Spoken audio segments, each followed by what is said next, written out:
Autour de nous, le monde n'en finissait pas d'être reconstruit à l'image de l'époque. Vaste continuum de béton et de fer.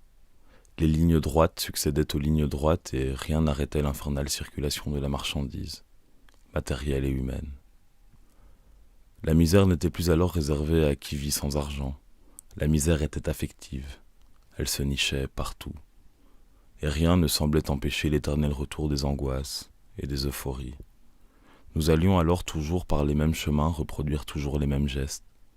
D'école en usine, d'usine en université, d'université en intérim. Il fallait peupler l'absence de fantômes aussi fugaces et éternels que les horaires et les calendriers. Mais tous pressentaient l'époque comme mourante et l'envie de fuir mutilait chaque jour un peu plus les gestes quotidiens. Nous rêvions tantôt d'une île déserte, tantôt d'une ferme, tantôt d'une cabane dans les bois. Nous étions ce peuple des interstices pour qui le rêve n'a de sens que s'il devient réalité. Le propre du rêve est de hanter la nuit. Longue était cette ombre. Et quand brille la lune, c'est encore le soleil qui éclaire. Débarrassons-nous du capitalisme.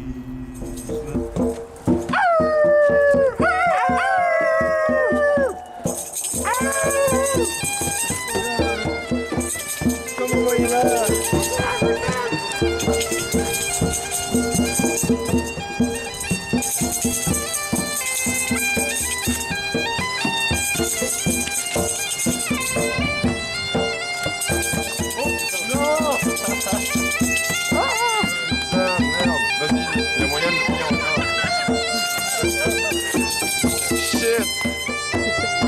Ça fait plus l'homme de Cro-Magnon maintenant.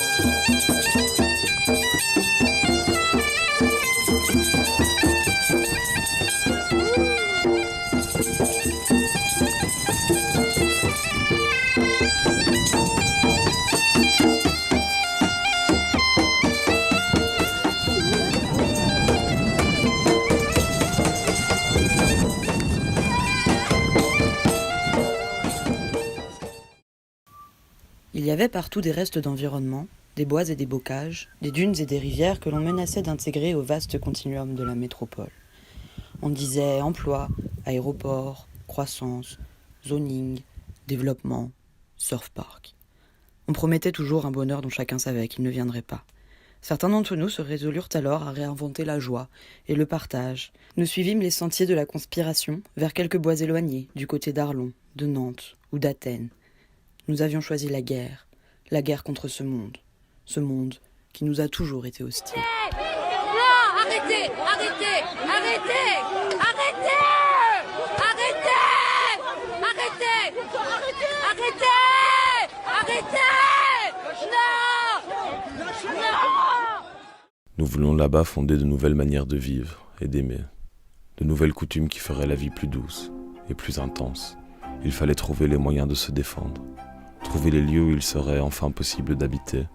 Il fallait s'abriter de l'hostilité extérieure, se défaire d'un monde bâti contre nous, par de nouveaux usages de l'espace et du temps. Il s'agissait de trouver ici, de vivre ici en pionnier d'une décivilisation qui vient et qui est déjà là.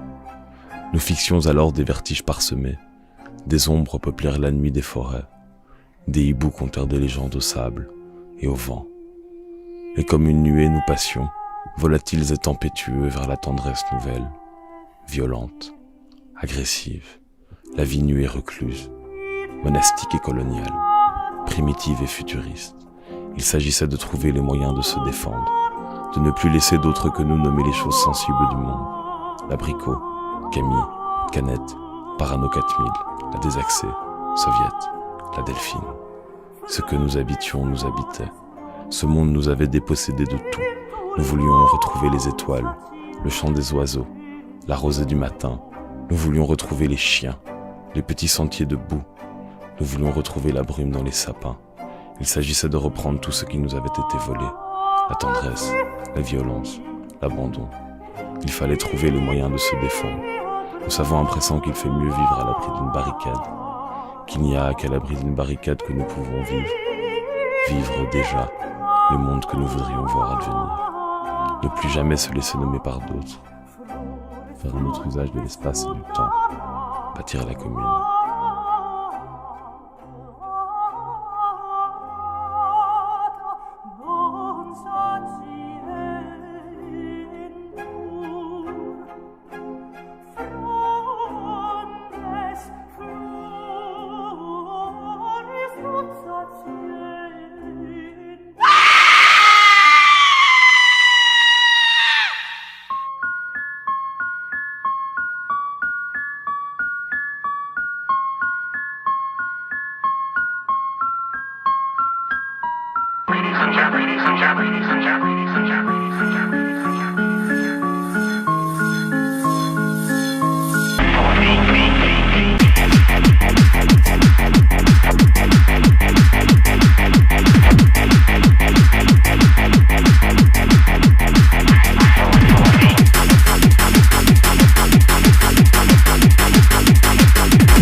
Vent frais, soufflant dans les branches, ramassant au passage quelques esprits embrumés.